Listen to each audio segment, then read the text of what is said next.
Hi again, everyone. I hope you're all doing really well.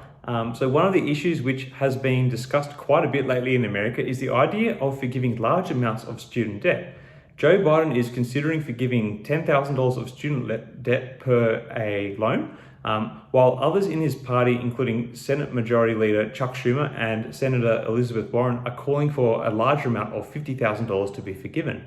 This is quite an interesting conundrum to look at and is perhaps the result of an outdated student loan system that has increasingly relied on private creditors.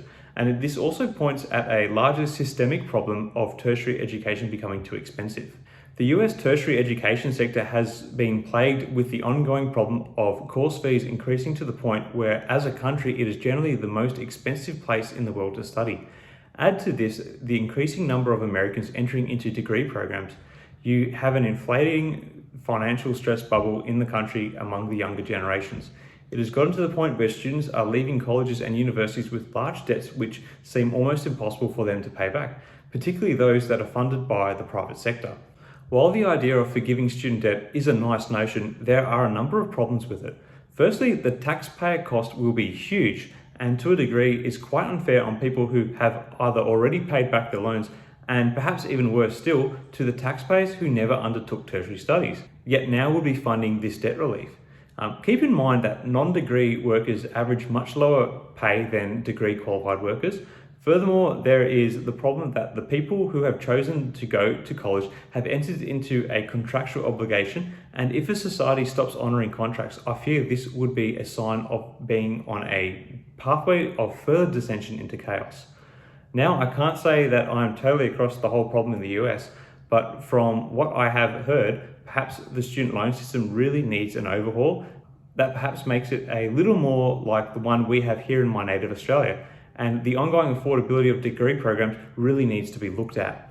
Firstly, with the existing student debt, the US government could consider taking over all of it, so students are not subjected to higher interest rates and the loan fees from private lenders.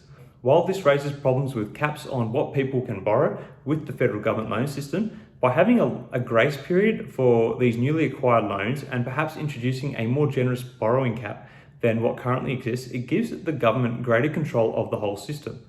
And by having this cap and only being able to borrow through the federal student loan program, it would incentivize students to actually pay back their debt and not let it get too high, as a student will either have to pay cash for studies that go beyond the outstanding cap, or at least work to pay down their existing debt before undertaking further study. This type of systemic control brings me to the next thing that the government could possibly look to do. That is, if they are not already doing so. Instead of charging interest on the loans, index them annually in line with the consumer price index or the inflation rate.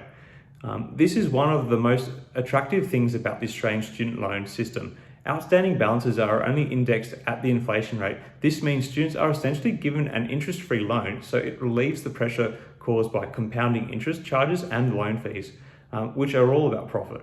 Also, it allows students to focus more on their studies and not have to worry about their loans. It is for this reason that many Australians actually don't mind their student debt, as they see it as the cheapest loan they will ever get in their life, barring a period of hyperinflation, but we can also put stops in for that. However, while tackling this loan problem may be a short-term solution, there is another underlying issue that needs to be addressed, and that is the affordability of American tertiary education. Now, I'm not that familiar with the funding models of universities and colleges in the United States, so I do not know to what level, if any, that degrees are subsidised by the government. It is in the government's interest to have an educated workforce, and preferably one that is not overburdened with student debt, as this is an essential part for opening up investment in broader society. So the government should perhaps readdress the level of funding they provide to universities so it can help strike a fairer balance between graduate outcomes and degree program affordability. The government could also incentivise institutions to better use their funds to make university more affordable for everyone. Just to elaborate on this point, and I am sure this will not be the most popular thing to say, but a lot of American tertiary institutions could look at redistributing funding for some of their sport programs. Don't get me wrong, I love sport and I'm amazed by the atmosphere generated by the college sports scene there. It's crazy. But I do believe that the major sport leagues massively overpay their players in America and much of the personnel that are involved in the game. And I do have some family knowledge about the type of money involved in American sport, as I have a cousin who at the age of 16 was paid $2 million over 3 years to go over and play baseball in Atlanta back in the 90s. This overhyped sports scene has had a trickle-down effect, which has led to so much money going into the sporting programs in college, which I think in a number of institutions has shifted the focus a bit away from academia.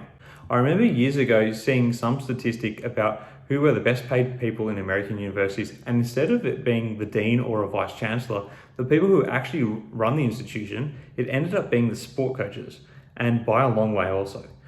But this emphasis on sport programs is generally coming at the cost of putting more financial pressure on students.